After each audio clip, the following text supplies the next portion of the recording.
y hemos quedado en términos de profundizar el diálogo. Está claro que el problema de la producción agropecuaria no se restringe a una cuestión fiscal, sino que tiene múltiples aristas. No le hemos querido esquivar al bulto respecto al debate principal que teníamos, que era hablar de los derechos de exportación. Pero también tuvimos la oportunidad de generar el espacio de encuentro que requiere la Argentina para hablar de temáticas adicionales, más allá de haber expresado cuál era la medida que estábamos tomando, que tiene un impacto fiscal neutro para el país, ¿no? Eso es lo mismo que pasó con las jubilaciones. ¿Y por qué se hace si tiene un impacto fiscal neutro? Porque en realidad estamos aplicando un concepto de equidad territorial y un concepto de equidad social. Para que la gente por ahí que no tenga toda la información, porque no es del sector, la mayoría de los derechos de exportación, llamados retenciones, bajaron para todas las economías regionales. Algunas quedaron estables, como es el caso del maíz, como es el caso del trigo, y solo una posición, un solo cultivo en realidad, varias posiciones, pero un solo cultivo, la soja se incrementó en un 3%. Es un 10%. Es un 10% sobre la carga que tiene, pero pasaron de 30 a 33. El 10% sobre el 30 que sobre el 30, sí. Pero digamos que en términos de lo que significa el volumen total, aumenta un 3%. Este 3% lo que se utilizó fue para poder bajar los derechos de exportaciones del resto de los cultivos regionales e incluso de algunos que no son considerados regionales, como es el caso del girasol, que es un cultivo que hoy está en una situación que requiere un acompañamiento del Estado, en este sentido, en una consideración del Estado, y que baja del 12 al 7, o del arroz, que baja del 12 al 5. Y en el caso particular de la soja, este es el concepto de equidad territorial, que las distintas regiones tengan un tratamiento que les permita seguir en producción e incluso incrementar. Con el caso de la soja, lo que hicimos fue segmentar. Hay alrededor de 58.000 productores en la Argentina. De estos 58.000, 3 de cada 4 producen menos de 1.000 toneladas. Bien. A ellos se les devuelve, se les reintegra a través de su quit un porcentaje que hace que el impacto de las retenciones sea igual o inferior al 30%. Esto es, productores... ¿Esto es de 1.000 a 500 o de 1.000 a 0? De 1.000 a 0. De 1.000 a 0, el que, por ejemplo, hasta 100 hectáreas, el impacto de las retenciones es del 21%, no del 33%. Y así progresivamente hasta aquellos que producen 1.000 que van a tener un impacto del 30%. Lo que plantean estos productores es, si me la vas a devolver, no me la cobres. Porque no hay forma. Ojalá pudiéramos. La historia de la Argentina hace que el productor, o el industrial, porque ha pasado compensaciones también, paga, pero después la devolución nunca aparece. ¿Por qué no hay forma? Sí hay forma. Hay forma porque hoy todos los productores tienen que declarar la venta de trigo. No, de cada cultivo. ¿De qué no hay forma? No hay forma de no directa, cobrarla. ¿por qué? Porque una vez que entró en un acopio, no hay trazabilidad del producto. No es que llega al puerto y dicen esta es... Pero si yo denuncio que estoy exportando 100 toneladas, 150 toneladas, le estoy denunciando, no me cree el Estado. Igual hace bien es que no es... No, es más complejo, es más complejo. Claro, ¿dónde se liquida la exportación? El exportador, en el momento en que hace la declaración jurada de venta al exterior, la DJB... Toda junta. Toda junta y viene de un productor de 200 toneladas, de uno de 10.000 toneladas. Entonces el grano es un commodity, está indiferenciado y no está integrado, porque si uno dijera, bueno, está totalmente integrada la producción, podría aplicar algo así. Entonces recurrimos a lo que ese productor declaró. Ese productor declaró, por ejemplo, 200 toneladas, o digamos un productor de 100 hectáreas, declaró 400 toneladas. Esas 400 toneladas, el impacto del 33%, hace que su precio sea menor al momento en que le pagan, porque el exportador calcula el 33%. Pero vamos a lo práctico. Exporta 400 toneladas. Sí. No le corresponden el 33%. Exactamente. Pero igual paga el 33%. Él no paga. A él le pagan un valor de soja descontada la retención. Descontada el 33%. El 33%. Entonces, ¿cuándo ese productor se hace de ese dinero de diferencia? Es un mecanismo bastante transparente y sencillo. Ese productor se inscribe con un quit y declara cuánto es lo que produjo. Se le transfiere a ese productor el monto equivalente a esas 400 toneladas por el porcentaje de acuerdo al segmento en el ¿En cual qué lapso está. de tiempo? Bolonqui, No. Mire, es mucho más sencillo de lo que uno cree, porque hoy está totalmente informatizado. Y segundo, no se hace sobre lo que entrega esta campaña, sino sobre lo que entregó la campaña pasada. Entonces nosotros hoy sabemos exactamente cuántos productores, que son ¿En qué lapso de 40 tiempo, y... Eso está bueno saber. Y sí, hoy porque- los datos, hoy el Estado tiene un campo blanco o con un... Porque siempre el sector del campo tenía un problemita con el tema del... Sí, bueno, Problemita. lo hemos conversado, Problemita, sí, Lo hemos conversado, pero fíjense, son 42.406 productores que han declarado 1.400. menos de 1.000 toneladas. En la campaña pasada. anterior. Y 14.884 los que declararon 1.000 o más toneladas. Es decir, que el 74% de los productores, 3 de cada 4, van a tener un impacto menor Sí, o igual correcto. a 30% Bueno. en su finanza. Y ese dinero, esa diferencia, ¿cuándo la va a tener el productor? Bien, nosotros vamos a empezar a liquidar eso una vez que él empiece a entregar.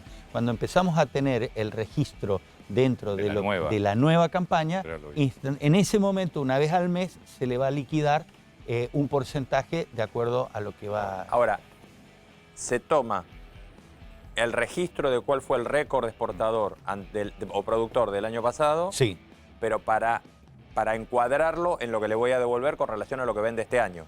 sí. ¿Es así? En realidad le vamos a devolver lo que produjo el año pasado. Es lo que produjo Para el año. no va generar una ninguna... Lo que cosecha sí puede atrasada. ser que al final de la campaña se le acumule un poco más si es que no entrega el mismo volumen, Sí. o que lo cobre antes si es que esta campaña produce un poco más. Va una claro, porque lo de la campaña campaña- atrasada. Sí, pero lo que no queremos es que a partir de mañana empiecen a haber empresas todas de 200 toneladas, 100 claro, toneladas y que claro. aparezcan. O Porque sea, se toma como base como lo ya base declarado. lo que fue declarado, de manera de que se le evite, digamos, ese sentido de especulación que pueda haber de alguien que divide el campo en 4.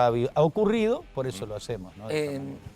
Además del tema fiscal y económico, mucho se habló en estos días del concepto ideológico de la situación de una medida tal, recordando en muchos casos lo que fue la 125, lo que fue el 2008, el conflicto campo-ciudad, todo lo que se planteó. ¿Por qué es distinto en este caso? Y si el tema ideológico habría que dejarlo de lado para plantear esta cuestión. En esta medida podemos dividir en dos partes. Esta última decisión es una decisión que se ajusta a la doctrina de equidad territorial y equidad social, porque el fisco no recauda ni un dólar más en términos, digamos, obviamente si hay una suba de la soja va a subir, pero si baja también va a bajar menos. Pero estadísticamente estamos en el campo de la neutralidad, no tiene el sentido de recaudar más, pero sí de distribuir mejor. ¿Por qué? Porque hay productores, por ejemplo un pool de siembra, que tiene 10.000 hectáreas, que tiene tecnología de posicionamiento satelital, sembradoras de precisión, cosechadoras que evalúan cuánto va metro a metro levantando, con lo cual la fertilización del año próximo va a ser puntual. Es realmente una agricultura muy eficiente, pero también de una gran inversión en capital. Esos son productores que realmente tienen costos muy bajos en comparación a los otros productores. Una inversión digamos, muy alta. Y una inversión muy alta en comparación a aquellas estructuras que pueden tener 300, 400 hectáreas o que tienen 200 pero que hacen servicio a otras 300, 400, 500, cuyos costos son más altos.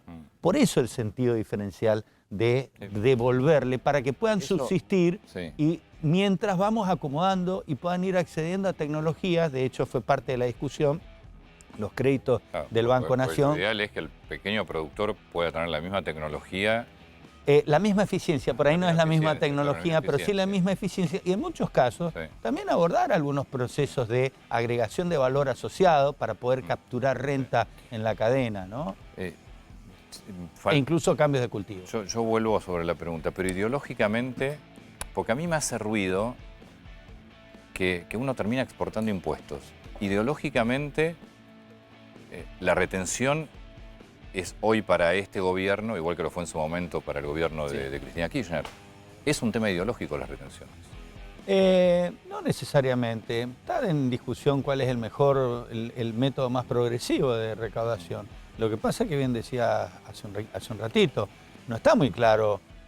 Muchas veces no coinciden los volúmenes de producción con los aportes, incluso... No, bueno, pero eso es un tema ya que es... Bueno, es si lo usted mismo me que pregun- el 35% de economía en negro, es un tema que sí hay que resolverlo, pues es un Claro, tema legal. y cuando hablamos, por ejemplo, que nos dicen el impuesto a las ganancias es el mejor, claro, por supuesto que el impuesto a las ganancias es un impuesto progresivo que contempla ganancias y pérdidas y no es una tabla rasa como este.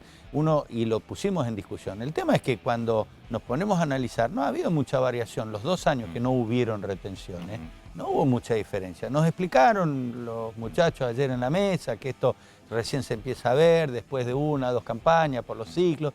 Todo bien, quedamos en estudiarlo, porque en realidad nosotros lo que queremos es que el que más gana haga un aporte mayor y el que no gana no aporte. Acá es cierto, es una tabla rasa en la cual aporta si gana o pierde y bueno, se verán las consideraciones. Sí, pero más allá de eso, digo, conceptualmente, ¿no es El mejor concepto no de tener la- retenciones? Claro, No, las retenciones son ni más ni menos que un método para recaudar. para contribuir a la sociedad con un impuesto que luego es aplicado al dengue o, Sí. o al coronavirus o al pago de los funcionarios. Digo, para que tampoco... sí, no, sí, para el Estado, Está para el sí. Estado, para el funcionamiento del Estado. El tema es la equidad con que eso se aporta. Nosotros estamos por sistemas progresivos, ideológicamente somos los más comprometidos con ese concepto. El tema es que eso hay que generar instrumentos. Por ejemplo, y ayer lo pusimos en debate, y Pellegrina decía, sí, me parece muy bueno. Pellegrina es el de la sociedad rural. ¿No? Decíamos, tenemos que poner sensores de cosecha para ver cuál es el volumen de lo que se cosecha cada uno, porque después parece que a veces se cae o a veces anda mal y la balanza y pesa de más y otras de menos. Lo importante es que pese lo que tiene que pesar. Digo, para que no digan... ¿Cómo Sí. quedó la temperatura después de esa reunión? Porque la expectativa es que va a pasar, va a haber protesta o no. Todos queremos que no hayan protestas. Ellos también.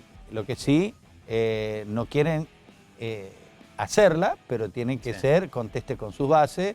En lo personal a todos nos anima. Creo que a nadie, ni siquiera a los que están proponiendo ir a la ruta. Pero estaban un poquito más contentos con Echeverría, supongo, ¿no?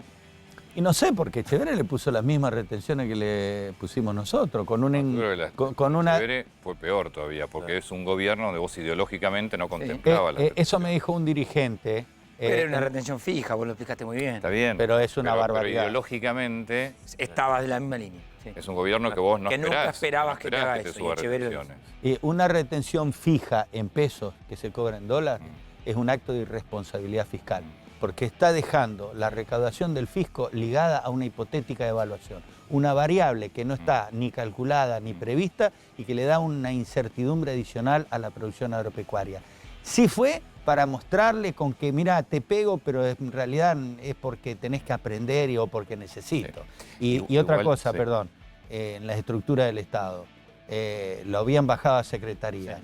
Lo único que hicieron al volverlo a Ministerio es cambiarle el título, ¿no? Nos dejaron, habiendo echado muchísimo personal y con una estructura realmente que no está preparada. La estamos reacomodando para que esté ajustada a que preste un genuino servicio y que la política agropecuaria no sea nada más que quitar retenciones, quitar los ROE y liberalizar el dólar, que fue lo que hicieron. Más allá, por supuesto, esto excede al campo. Ahora, la presión tributaria de la Argentina es insostenible para muchos sectores y en el caso del campo, para los pequeños productores, insostenible. Y se trabaja en cada caso puntual y sin duda, repito, el concepto es volver a sistemas que sean equitativos, que sean progresivos y que el campo para nosotros tiene que ser una fuente de riqueza, de trabajo y obviamente también de ingreso de divisa. Para eso tiene que ampliarse, incrementarse, tiene que producirse más.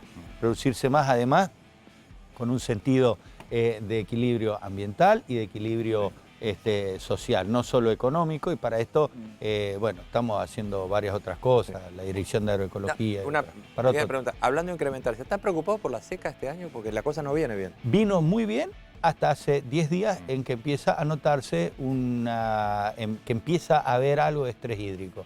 Si llueve en los próximos 10 días, sí, no, y aparte está previsto hasta hace 10 días. Un año que hace falta que ande todo bien, ¿no? Sí, va a andar bien, tengamos. Sí. Hasta hace, perdón, hasta sí. hace 10 días.